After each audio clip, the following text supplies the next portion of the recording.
Senior سیاسی تجزیہ کار اور مسلم لیگ نون کے سینیٹر عرفان صدیقی نے دعویٰ کیا ہے کہ اقتدار سے معزول ہونے کے بعد عمران خان نے آخری چارہ کار کے طور پر پاکستانی فوج کے سربراہ کے خلاف فیصلہ کن یلغار کا منصوبہ بنایا۔ یہ 3 درجاتی سازش تھی: فوجی تنصیبات اور شہداء کی یادگاروں پر حملے، فوج کو مشتعل کرنا، پی ٹی آئی کارکنوں سے تصادم، خوریزی اور لاشیں پہلا مرحلہ تھا۔ دوسرا مرحلہ اس صورتحال کی بنیاد پر فوج کے اندر ارتعاش اور اشتعال پیدا کرنا اور حتمی طور پر جسٹس بدیال کے ذریعے آرمی چیف کو معزول کرا کے کسی اور کو مسند پر بٹھانا تھا۔ کوئی نہیں جانتا تھا کہ ایسا ہو جاتا تو ملک و قوم پر کیا گزرتی۔ اپنے ایک کالم میں عرفان صدیقی لکھتے ہیں کہ 9 مئی کی منصوبہ بند غارت گری پر مسلح افواج کا رد عمل قطعی غیر مبہم اور دو ٹوک تھا۔ کہا گیا یہ قومی تاریخ کا سیاہ باب ہے۔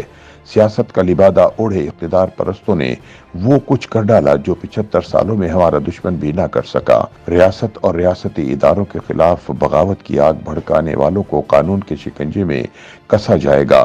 فسادیوں کے بدنما چہرے انسانی حقوق کے پرفریب پردوں میں چھپنے نہیں دیں گے۔ 9 مئی کو بھلائیں گے، نہ معاف کریں گے۔ یہ پاکستان کے خلاف بہت بڑی سازش ہے۔ منصوبہ سازوں کو کیفر کردار تک نہ پہنچایا گیا تو کل کوئی اور سیاسی گروہ مذموم مقاصد کے لیے یہی کچھ کرے گا۔ یہ بیانیہ تواتر سے دہرایا جاتا رہا۔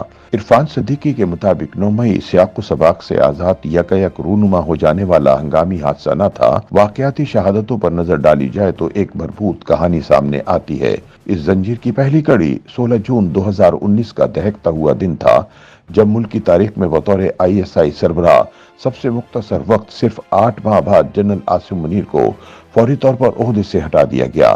قصور یہ بتایا جاتا ہے کہ مصلحت ناشناس جرنیل نے ٹھوس شواہد کے ساتھ اپنے وزیر اعظم کو آگاہ کیا کہ سنگین قسم کی کرپشن نے ان کے گھر میں راہ بنا لی ہے۔ فوراً بعد عاصم منیر کی مسند سنبھالنے والے جنرل فیض حمید بڑی محنت اور لگن سے عمران خان کی بوئی اناج کی کھیتی میں کھاد ڈالتے اور پانی لگاتے رہے۔ بطور DGC وہ نواز شریف کا بھاری پتھر راستے سے ہٹانے اور 2018 کے انتخابات سے عمران خان کی کامرانی کشید کرنے کا کار عظیم سر انجام دے کر عمران کے مخصوص گوشہ دل میں جگہ بنا چکے تھے۔ تعلقات کی گرم جوشی سے سازش کی دوسری کڑی نے جنم لیا: سینیارٹی لسٹ پر پہلے جرنیل عاصم منیر کو آرمی چیف نہیں بننے دینا۔ اسی کے ساتھ جڑی تیسری کڑی یہ تھی کہ ہاتھوں میں ہاتھ ڈال کر لمبی ہم سفری کی منصوبہ بندی شروع ہو گئی۔ اپریل 2022 میں تحریک عدم اعتماد کی کامیابی نے اس منصوبے پر پانی پھیر دیا۔ عمران خان تو گھر چلے گئے لیکن فیض حمید زیادہ سرگرم ہو گئے۔ انہی دنوں نادرہ سے جنرل عاصم کے اہل خانہ کی سفری تفصیلات چرائی گئیں۔ پھر مسلک کے نام پر ایک دوست اسلامی ملک کو بھڑکانے کی ناکام کوشش کی گئی۔ کڑیاں جڑتی رہیں، کہانی آگے بڑھتی رہی۔ عرفان صدیقی کا کہنا ہے کہ جنرل عاصم منیر کا راستہ روکنے کے مشن میں جنرل باجوہ کو بھی شریک کر لیا گیا۔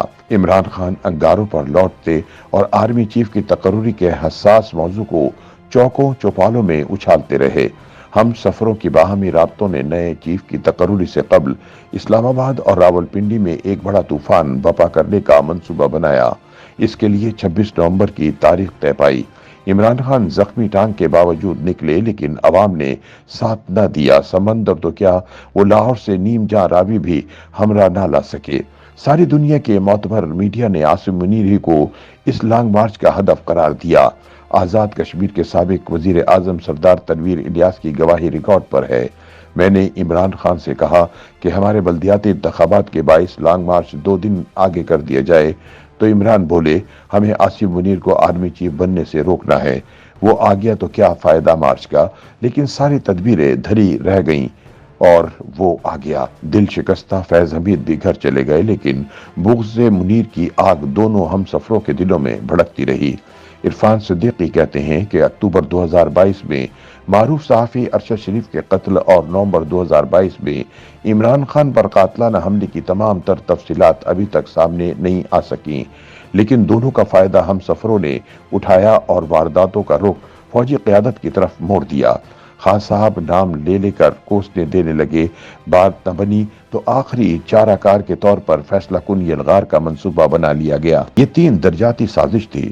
اس کی ناکامی کے بعد بھی عمران خان کے تیروں کا رخ جنرل عاصم منیر ہی کی طرف رہا۔ اسلام آباد ہائی کورٹ کے کمرے میں بیٹھے ہوئے BBC کو بتایا، میرے خلاف جو کچھ ہو رہا ہے وہ ایجنسیاں نہیں، صرف آرمی چیف عاصم منیر کر رہا ہے۔ اسے ڈر ہے کہ اگر میں اقتدار میں آ گیا تو اسے عہدے سے ہٹا دوں گا۔ جنرل عاصم منیر کی ISI سے فراغت اور BBC کو انٹرویو تک 4 سالوں پر محیط واقعاتی شہادتیں ایک ایسی مربوط کہانی بناتی ہیں جس میں کوئی جھول نہیں۔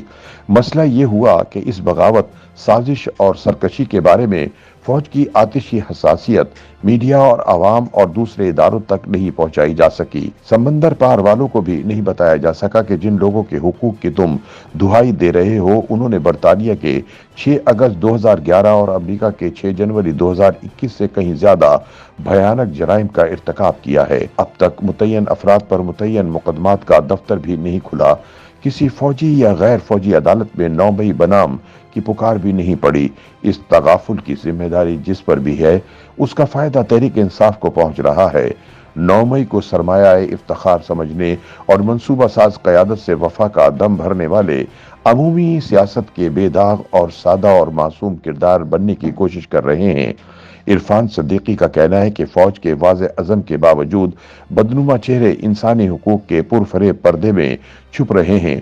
فوج جس شخص کو 9 مئی کا مرکزی کردار اور منصوبہ ساز سمجھتی ہے، عدالت اسے معصوم قرار دے کر اس کے پیروکاروں کو اجازت دیتی ہے کہ وہ جائیں اور اسی کردار سے ٹکٹوں کی تقسیم اور انتخابی حکمت عملی پر مشاورت کریں۔ عدلیہ اور فوج کی سوچ کا یہ تضاد تشویشناک منطقے میں داخل ہو رہا ہے۔ اگر فوج کے بقول 9 مئی ناقابل فراموش اور ناقابل معافی ہے تو بلا تاخیر تمام شواہد کے ساتھ بغاوت اور سازش کی جزیات کو سامنے لایا جائے تاکہ میڈیا، عوام اور عدلیہ تک واضح پیغام جا سکے کہ ان کا سابقہ کن لوگوں سے پڑا ہے۔ معاملات اس لیے الجھ رہے ہیں کہ 9 مئی کی سنگینی ابھی تک پوری طرح آشکار نہیں کی جا سکی۔ طویل خاموشی کے باعث دھند گہری ہو رہی ہے، صفر تک محدود ہوتی حد نگاہ کسی بھی حادثے کا سبب بن سکتی ہے۔ YouTube پر گوگلی نیوز دیکھنے کے لیے youtube.com کی سرچ بار میں گوگلی نیوز TV ٹائپ کریں۔ گوگلی نیوز کے پیج پر سرخ رنگ کے سبسکرپشن والے بٹن پر کلک کرنا نہ بھولیے۔ YouTube پیج پر اپلوڈ ہونے والی ویڈیوز سے باخبر رہنے کے لیے بیل آئیکن پر کلک کیجیے۔ آپ کو ہر نئی ویڈیو کے بارے میں نوٹیفیکیشن موصول ہو جائے گا۔